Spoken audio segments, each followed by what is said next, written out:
Prefatory. This tale is a faithful narrative of facts by a woman educated, reared in abundance, and left with a competence which she used freely for benevolent purposes, but whose property was ruthlessly destroyed, and she left sick, crippled, with impending blindness, and no friends to look to for support. It was prepared for a lecture, but illness rendered its delivery impossible. It is printed at the suggestion of friends. Half a dime a day. You will hardly dissent if I say it would be easier to tell you how to die on 5 cents a day than how to live on that sum. Perhaps I should say exist rather than live. It is keeping soul and body together on a small annuity, and I may say in the outset that to live on half a dime a day will prove an infallible anti-fat remedy. All the patent bottles advertised to prevent obesity will have to point heads down and beat a retreat to Coventry before this bill of fare. But I must admit that 5 cents, as a rule, only buys the food of a day, and other things than victuals are needed to enable a person to support life. There must be a place to live in, certainly. There must be clothing, and fire in cold weather. I had an old house and some land. I got $20 for grass, $12 for pasturing. In good years, $3 for apples. There was no work I could do owing to a crippled arm and blinded eye, save knitting and making mock flowers. The utmost I could ever earn in a year was $15. Here then was exactly $50, from which 10 must be deducted for taxes. With the remaining 40, I was not only to make both ends meet, but all ends meet, and twist into a neatly knotted skein as my frugal gift to each succeeding New Year. 3 years my offering has been made. I have got round on the $40. It has been accomplished through contrivance, self-denial, and arithmetic. You have heard of the man who awoke one morning and found himself famous. I awoke one morning and found myself poor, so sudden as that. Or I don't know as I can say I awoke. I was like one in a dazed dream for months, an awful dream in which a frightful incubus stretched itself across my gasping life and paralyzed me with cold, clammy terror.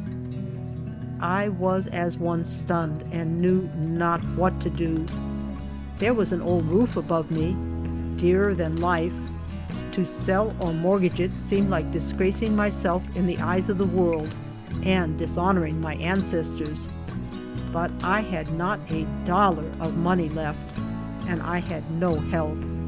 Thus there was no work to which I could turn to earn a living. You have heard of people living by their wits. I was at my wits' end how to live. Why didn't I let my place on shares? I was too wise, thank you. I had tried that twice too many times in former years. For the same reason, I did not take a family into the house. In that country place, I could not have got rent enough to pay for the damages done the buildings, nor could I have borne the unavoidable noise and annoyance of a family in my ill health and nervous debility. So there were $40 per annum I could reasonably count on. At the prospect, my stomach began to fall into a collapsed state. 20 of this 40 I must spend for food, I thought.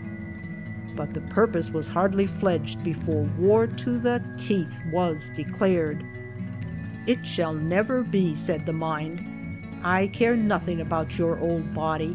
It must go to dust soon anyway. You must understand I shan't starve, and I shan't eat trash either. I have always had the best, and the best I must have still. Understand, once for all, that I rule, and make your plans accordingly. Thus mine stepped to the front with a bold standard displayed, and it was for me to quietly recognize its position. I would live on $17 and save $3 to continue my first-class weekly, Christian Union, with its unrivaled editorials and Christian instruction. There was still the other half of the $40 unappropriated.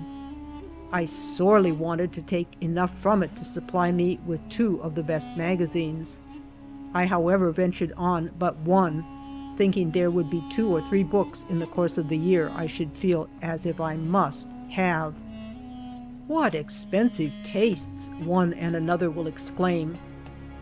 Ah, people differ in their ideas as to what is and what is not expensive. To pamper the body and famish the mind I should deem the most ruinous and wicked extravagance, and a so-called cheap newspaper, which deals in the abominations of society and dumps the filth of the world at your door every week, would have been a far too expensive investment for me. I could afford no such luxury. $17 of my 40 I assigned to supply food, 10 for reading, leaving 13 for fuel. I fortunately had enough wood on hand when the great loss befell to last 2/3 through a winter. The next one I got through with 1 cord, and sawed it myself, which saved $1.50. I could only with my disabled arm worry off a few sticks for my fire each day. In very cold spells I took a warm freestone and crawled into bed. I was too ill to work, and thus to do saved firewood. I would put mittens on my hands and read a while, and when the room became too cold for this, cover all up and think over what I had read. This saved me in a degree from enervating myself further by fruitless poring over poverty and privations. I had enough bedclothes for comfort,